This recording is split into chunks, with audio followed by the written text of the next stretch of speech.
Good evening, America, and happy Monday. Well, at least for most of us, maybe not for the former FBI Director James Comey. I'm going to explain that in a second. But, yep, you found the latest edition of Just the News, No Noise, and I'm your host, as always, John Solomon, reporting to you in the nation's capital.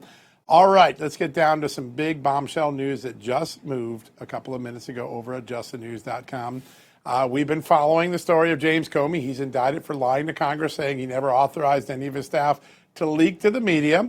And late last week, as we told you, he played the victim card. I'm being maliciously prosecuted because Donald Trump hates me. Well, today, the Kash Patel FBI and the lead attorney prosecuting his case, Lindsay Halligan, well, they responded, and they responded with a lot of evidence. What did they respond with? James Comey's own emails and his own handwritten notes. And what do they show? They show that James Comey was clearly aware that his top aide was providing information anonymously to the news media. Not only was he aware of it, he wrote in a private email, "Good job, my friend," actually congratulating him when Dan Richmond, one of his top lieutenants, told him what he had just done with the New York Times. Yes, just like the indictment said, the story is about Hillary Clinton's email, so it backs up the government's case that Comey was authorizing leaks to through his staff to reporters concerning a Hillary Clinton case, just like they argued. But they went a little bit further. It turns out that when Kash Patel found those burn bags in that secret room where a whole bunch of FBI evidence was sitting, they found something special. Some handwritten notes by James Comey. What do those handwritten notes show? He appeared to be aware in September 2016 that of the U.S. intelligence intercept that Hillary Clinton had approved a plan to hang a fake Russian shingle on Donald Trump's house, campaign house. Now, that's important because the handwritten notes don't match with James Comey's testimony. James Comey told Congress, that doesn't sound familiar. I don't think I ever knew about that. He wrote about it in his handwritten notes. And finally, one will ask, well, why would James Comey do this? What was the motive? Today's emails that were just released in the court filing give us one other answer. He wrote to Dan Richmond, his lieutenant, that he fully expected soon to be working for President-elect Hillary Clinton. That's right from the emails. So he was waiting to work for Hillary Clinton, and he thought that Hillary Clinton would be grateful for the way he did things in handling her email case. Uh-oh. That wasn't what the victim card I think James Comey was planning to play. But all of that emails, all of those letters, all those court filings, even the handwritten notes, we just posted them at justthenews.com. You can go check them out today. We'll have more of that breaking news all throughout the night. Now, I'm going to turn to my amazing co-host, Amanda Head. She's got you for all the other headlines that happened today. Yes, indeed. My goodness, John. Servers in closets, handwritten notes in secret rooms. Think about this. He investigated Hillary Clinton for the use of private email. He's actually privately emailing his staff, giving him instructions. He's doing the very thing he accused her of, but you can't make it He up. knew exactly what he was doing with those handwritten notes, because paper trails and all. All right, so John, Democrats on Capitol Hill continue to weigh in on the shutdown. Yes, we are now at 34 days, and House Minority Leader Hakeem Jeffries is still trying to blame it all on Republicans while admitting that he will not vote to reopen the government. Here it is in his own words. The partisan Republican spending bill is dead on arrival. And it's been completely and totally unreasonable that Senate Republicans 13 different times have presented a bill that they know is going to go down to defeat because Senate Democrats and House Democrats continue to stand up for the health care of the American people. It's dead on arrival.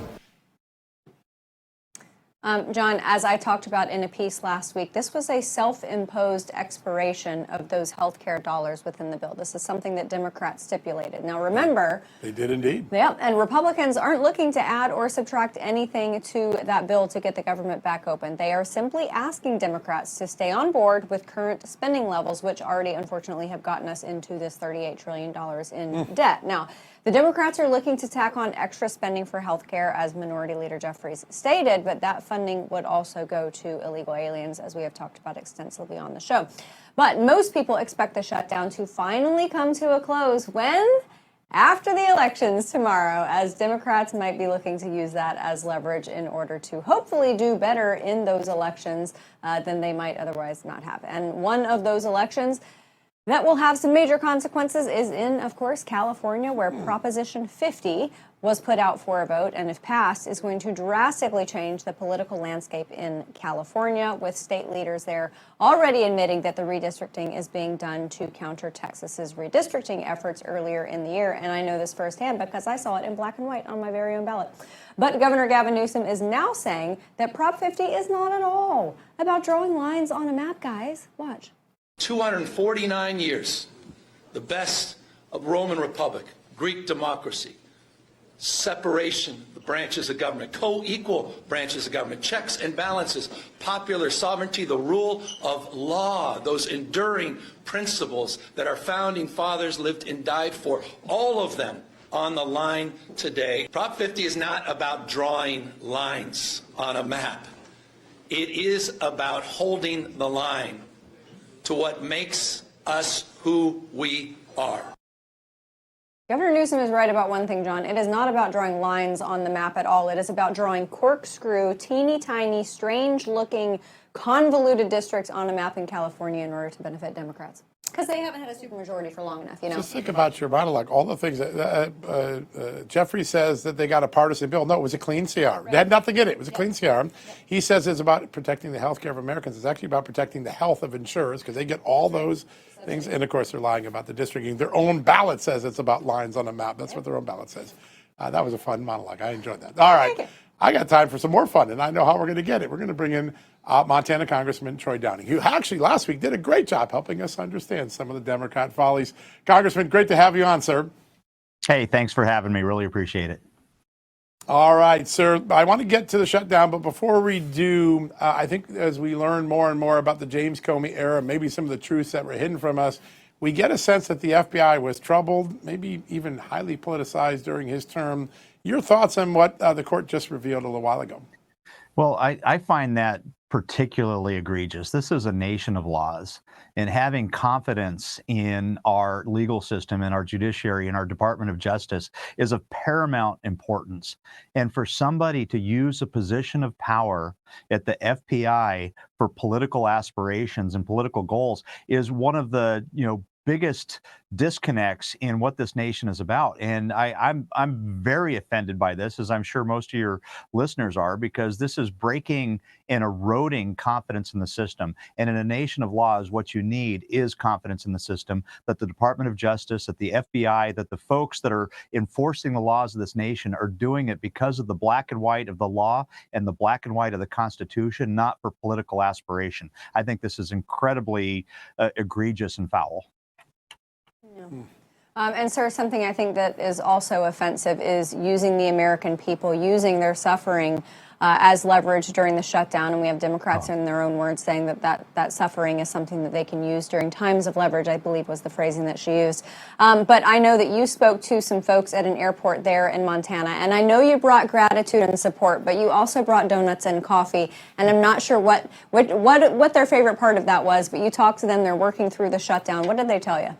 Well, here's the thing is obviously having to work without being paid is tough for anybody. I mean, some folks, have reserves, some don't, and some actually count on that for making their mortgage payments, for, buying gas, for buying groceries. And so my point in going out there is to hear what was going on, the stories from boots on the ground. So as at the airport in Helena and talking to the TSA folks and the ATC folks. But the biggest thing is to make sure that they understood that we cared about their plight, and we're hoping that we can get through this, and just wanted to make sure that they didn't feel like they were out on their own on an island. This will pass, and I'm hoping that we can get 5 more reasonable Democrat senators to actually pass this continuing resolution to get them so that they are actually paid to do what they're doing. We just saw last weekend one of the biggest delays in air traffic because of these issues with ATC. And delays are one thing. We need to also be cognizant of what happens if that starts to become a safety issue, because there's folks that are either not showing up or because they're have other concerns in their lives not being paid. But one thing I want to back up, if you don't mind, I was listening to the speech you had from the minority leader from Jeffries earlier, and one of the things that he said there, it made me think that he's in some kind of alternate universe. He talked about the partisan Republican spending bill. I'm going partisan Republican spending bill. This is a continuing resolution that the Democrats have voted for over and over multiple times. This has no poison pills, no policy. This is a clean CR. They don't get any cleaner than this. And somehow he's turned the policy that happened under the Democrats and President Biden, he's turned that into a partisan Republican spending bill. He must be living in an alternate universe, because this is a simple, clean extension of status quo, of keeping the government open so that we have our military being paid, so we have SNAP and WIC payments going through, that we have NFIP for developers trying to sell projects in floodplains so that they can get their flood insurance. All of the things that matter there, the USDA, there's so many programs that Montanans, that Americans depend on, and they're playing games with the American people in this alternate universe that Jeffries seems to be in, saying that this is a partisan Republican spending bill, and there could not possibly be anything less partisan than this bill that's out there right now. So remarkable to watch the language. We got a little breaking news just a moment ago. President Trump endorsed Andrew Cuomo, once an enemy of his, or certainly an antagonist of his, for New York City mayor tomorrow, saying it was the only choice New Yorkers had to defeat a socialist. We're heading into these extraordinary elections where the Democrats have begun to show what the far left side's goals are, to get socialism, to get basically a manipulated economy. Your thoughts at what's at stake in the 2025 and, of course, next year, the 2026 elections? Well, talking about alternate universes, here we've got New York City, the heart of American capitalism, where Wall Street is, where our banking system. There's so much happening in New York City, and to have somebody within striking distance that is a socialist, somebody that's completely contrary to capitalism, trying to change the seat of American capitalism. Again, this is some weird alternate universe. But one thing that I will say that the president has been very clear on is that he would much rather have a poor Democrat than to have a full-on socialist. And I have to agree with him there, because there's just so much at stake here. And I think that the ideas that we've seen come from Mamdani are just ludicrous, from having city-owned housing, city-owned grocery stores. So much of these programs are just something out of the Communist Manifesto. It's like, what are you thinking, and why are you going to impose that upon the people of New York? And I'm really hoping that they reject that. We'll see if the president's endorsement has any weight in there. But I do agree with him. I'd much rather have a poor Democrat than to have a full-on socialist running the city of New York.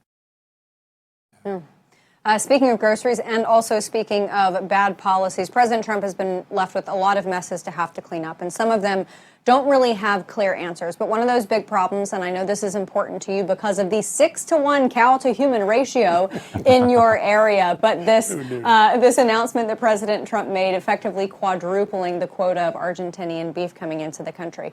On one hand, you want to protect the American people and the grocery prices that have gone up as a result of Biden inflation, 21% cumulative inflation under Joe Biden. On the other hand, you got American beef farmers who are struggling as well. What's the fix?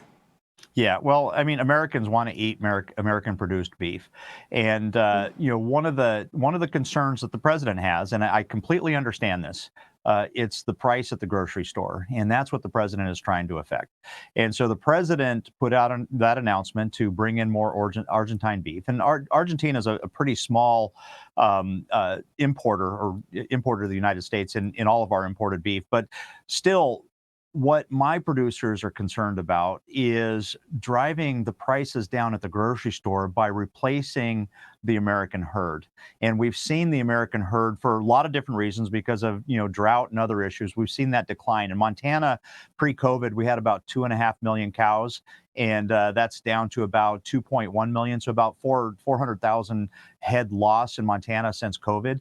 And we need to rebuild that herd. If you really want to support the farmers and ranchers and make sure that you're pushing the prices down in the grocery store. We need to reestablish that. And so we've been talking to the administration, making sure that we're threading that needle of what we can do short term in prices, but making sure that the president, the administration understands that Montana producers want to regrow that herd, and we want to make sure that we're supporting the people growing the food here in this country, because end of the day, what people want to eat is born in, raised in, processed in American beef. And so we're really having some good conversations there and making sure that we're watching out for our producers.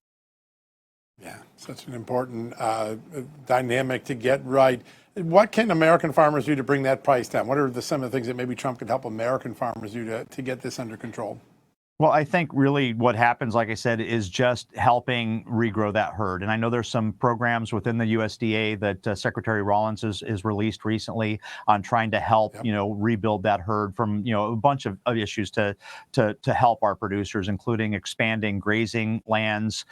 There's a part in expanding small processing plants. So there's a bunch of little parts to this puzzle that start to come together. But end of the day, and I've said this on your show before, food security is national security, and farmers and ranchers have it so hard right now. We need to make sure we're doing what we can to support them, because if you end up in a place where you're no longer producing food, throughout the history of humanity, that's how you bring a country down. You make it so it can't feed itself. So it's really important to my district, and I think it's really important to national security, that we support our farmers and ranchers to continue doing what they do and growing the best beef, the best protein, the best produce, the best grain on the planet, and continue to feed us and continue to feed the world. I think that's something all Americans can get behind pretty quickly. Congressman Troy Downing, what a great honor to have you on the show today. Thanks for joining us. Well, thanks for having me. Really appreciate it. All right, folks, we're going to take a quick commercial break. When we come back, one of the great pollsters, Rich Baris, he did such a great job last week. We brought him back again. You know why? There's an election tomorrow. As a man that reminded us what will happen. We'll ask Rich right after these messages.